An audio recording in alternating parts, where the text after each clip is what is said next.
And hi, here I am again. Here's my little wave. So here we go. We're going to do a lot of spine mobility as well as obviously a little foot jiggle, my attempt at Irish dancing. You're going to come down onto your hands and knees underneath your hips, hands underneath your shoulders, and wiggle. Welcome to the new year. First thing we're going to do is a cat stretch. So once you've set yourself up, take a few breaths, draw into your belly, lift the belly into the body. As you exhale, let it drop on the outhale. Reverse that. And then start to do your cat stretch. So your bottom comes under, your head goes down, and you create the arch through your back. And then you take it the opposite direction, making like a hammock shape. And we can play with this. So you could start with your bottom and roll through your head, then start with your bottom going up and roll through your spine, so your head is the last thing that goes up. Then reverse it, head goes down first, mid back, lower back, bottom, head comes up first, and then the butt is the last thing. This way you actually start to feel which part of your spine is the stickiest. Tail wag is next, so you're just going to pretend you're whatever creature you'd like to. Knee stays down, pick up one foot and wave it left to right. As you do, look at it. So when it goes to the left, your left foot goes left, you look over your left shoulder. When it goes right, you look over your right shoulder. Do 5 or 6, then change foot. So this is great for just mobilizing your hip. And also, if you think about it, you'll see your spine is getting a little fish-like waving motion going on into it. Next thing we're going to come up to is thread the needle. So once your foot goes down, turn your left fingers towards your body. Your right arm slides underneath near that left hand. You really reach underneath and look up as if you're trying to smell your armpit, hoping you're clean. That right arm comes up and out and reaches to the ceiling, taking a counter rotation up and out. And then you come back underneath again. This is a glorious move. Don't worry too much about your hips. Just get a lot of spinal rotation coming through your chest. 3 or 4 of them changing sides, keeping a big lift out of the right arm or the arm that you're balancing on. If you sit at a desk lots, perfect move to undo that. Next one, we're going to come into a down dog. With those moves you've just done, your spine hopefully might feel rather long that you can push back. And then as gracefully as you can, you're going to come and take a seat. And if you're watching the video, you'll see me facing the camera. So if you're sitting on your left butt, left hand, and left foot come pretty much in line, and then your right ankle is in front of your left foot. You come up and over and then push underneath. So it's a down dog with a twist. And then you rotate back down and gently place your bottom on the floor. So you don't want to bruise your ass. The lift comes from your belly. Again, if you're watching, you'll see me point to my stomach. And that's where you want to pick yourself up from and push back through the arm you're balancing on. Big arm body strength work. You might need to adjust every now and again to create the length. Great spine move, side bend. Now what you'll see is you can add the leg lift. So if I'm balancing on my left hand, your left leg will be free. So if you want an extra challenge, you're welcome to pick your left leg up, reach it to the ceiling, and be as balletic as you can. If you're watching, not quite sure I would regard myself as balletic there. I feel my turn was quite pretty. Anyway, coming onto the right side. You lift, you lower, your left arm sweeps underneath. Your left arm is the moving one, your left leg is the static one. So you're still kind of balancing on opposites.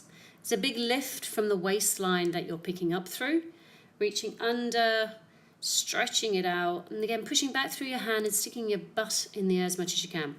You may not have bicycles coming past to look at you. I do wonder what they were thinking as I was recording this. They're probably thinking there's some mad white woman doing her thing, which is pretty much what I am.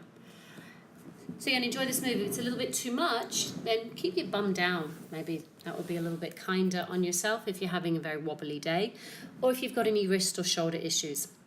Next one, come and sit down. Stretch your legs out in front of you. Wiggle around a bit till you find your upright. See, I can pull my flesh out my bum. And we're going to take it into spine twist. Now, if you flex your feet as if you're sitting against a wall, then you'll see when I turn backwards in a moment. The movement wants to come not through your bottom and your hips, but through your ribs. Now, I'm a little bit out of aligned. I have a habit of pushing my rib cage forward.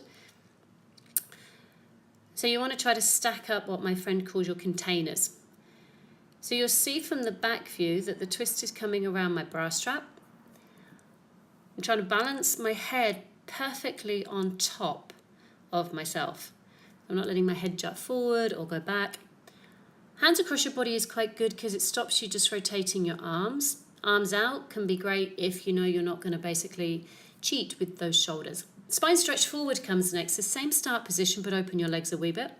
Drop your chin down. So it's like a roll down, but you're seated. And stretch your arms parallel to the floor. And rather than dropping your chest to your thighs, you're thinking up and over. Like there's a lot of space and air between your thighs, your ribs, and your chest. Still got a zipper up through your belly. And again, this huge, beautiful stretch coming through your back on this one. Inhale to go forward or exhale to go forward. They will give you different feelings.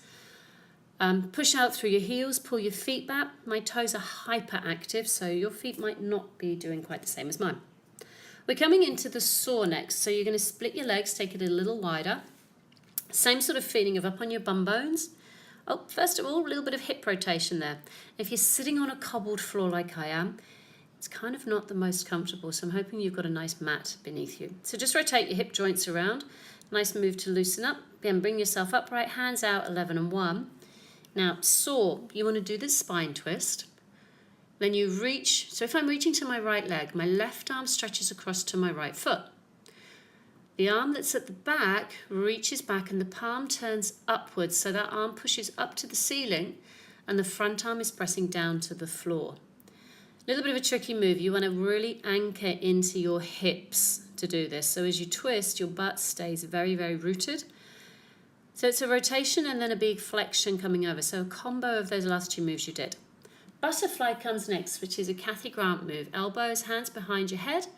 Elbows tuck in and forward fold to one knee. Open your arms like butterfly wings. Spiral to the ceiling and then go over to the other side. I love this move, but if I go too fast, I get dizzy. So I would suggest not going as fast. Okay. Again, big neck movement, upper back movement. You're getting your arms incorporate into it and great inner thigh stretch sitting in this wide split. This time, come and lie down on your back. Take your arms over your head and just stretch. Just release. Just get the arms reaching, the legs reaching. Your spine can leave the floor and just like a big morning glory stretch. It's great. Bending the legs, heels in line with your bum bones. You don't have to place your arms in the air, as mine are, but this is so you can see my body. And we're coming up into our bridge. So articulate to roll up. And then staying up in my bridge, what I'm actually doing is a pelvic tilt up here. So I arch my back, my butt comes towards the floor, but I'm creating a bridge underneath my body, basically. And then tucking the tail. And each time you're doing this, your thighs are kind of opening out a little bit more and more. Again, great for undoing that desk posture. Once you've got that, then you can find your straight line from your shoulder to your hips to your thighs. And we'll go with a leg lifting. So press down into one foot, the other leg comes up. Point here is to keep those hips as level as possible as you go into your march. So you've got to zipper yourself up, keep that feeling of tucking your tail, so your core and the backs of your legs kind of work together. Next one is shoulder bridge, which means that we take the leg up in the air, a little bit more challenge, straighten it, lower it, lift it, and put it down. Again, all the time, your aim is to keep your hip, your pelvis, quiet. So if someone was looking at you from the top, they wouldn't know what you were doing. You would just be being sneaky and going, hee hee, I'm moving my legs and you don't know.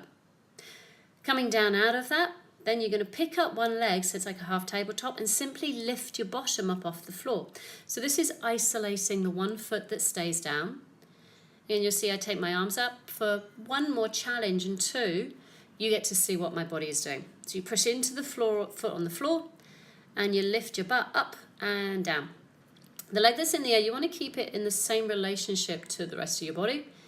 Fingers could go on your hips if that helps you figure out where they are. And once you've done the last one, foot goes down, roll yourself out of your bridge. Knees come into chest. And then just give yourself a little hug if that feels good. And then I'm going to take a moment to go, what am I doing next? I've forgotten my next move. Oh, here we go. We're walking on the bum.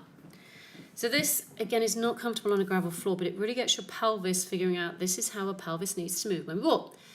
I'm going to add some funky arms in. And cyclists going, what is that crazy lady doing?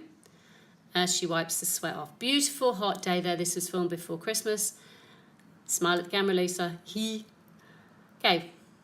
So walking on your bum bones, great for your pelvic floor, great for figuring out what your pelvis needs to do, as I say, when you walk along. This time, come on down. You're going to roll down onto your back. And basically, this next move is about getting up off the floor. As kids, we do this a lot. As adults, it's called the Turkish get-up. You might see people do it with a kettlebell. I'm not needing that. All I want you to do is figure out how to get up off the floor without using your hands. Or elbows, by the way. And then get back down on the floor, lie down again. Don't use your hands. You can do this as many different times as you want, and see if you can do different ways. There are different ways of doing it. There was one guy who said he tried to do it 100 different ways. So give yourself a challenge. How many could you possibly do? Once you're up, you go back down, and it is a bit of a sign of aging as to how easily you could get off the floor doing this. So great move to keep you going as we get older. Whew. See, I'm turning around. Nice view of my arse there again if you're watching. Didn't try to land too lightly, I don't think, on that one. I'm kind of going up a relatively similar way. There I went, oh, could I do it differently? No, going to use my hands. Cheat. Come on up. Roll to stand, and you're going to do a little bit of cha-cha or salsa now. Again, we've done a lot of hip movement, so push one hip forward and wiggle it out, and then the other. Again, da-da-da-da. If I had some music, I would play it for you in the background here. Again, often we keep our pelvis way too still, so give yourself a little bit of freedom in there. Great run drill coming up, just a hip wiggle. So your chest wants to stay as still as you can, and then we'll turn your hips, and then as you turn your hips, let your chest start to go, and then just wiggle it all out like jelly on a plate is kind of what image comes to my mind there. I do the craziest things. Looking back, I'm like, did I really do this in the middle? This time, take your legs wider, just a little bit of knee bend, a lot of big rotation, get some funkiness going on in there, because why the hell not, hey? All right, roll down to finish ourselves off. Beautiful standing, drop your head, arms reach up and over, similar to that spine stretch. If you can find the floor, great. If not, it's okay. Big breath in, exhale, roll yourself up, and then you can shimmy yourself towards the camera. Do the little foot thing. Here we go. Twinkle toes. Great job, everybody, and I'll see you next week.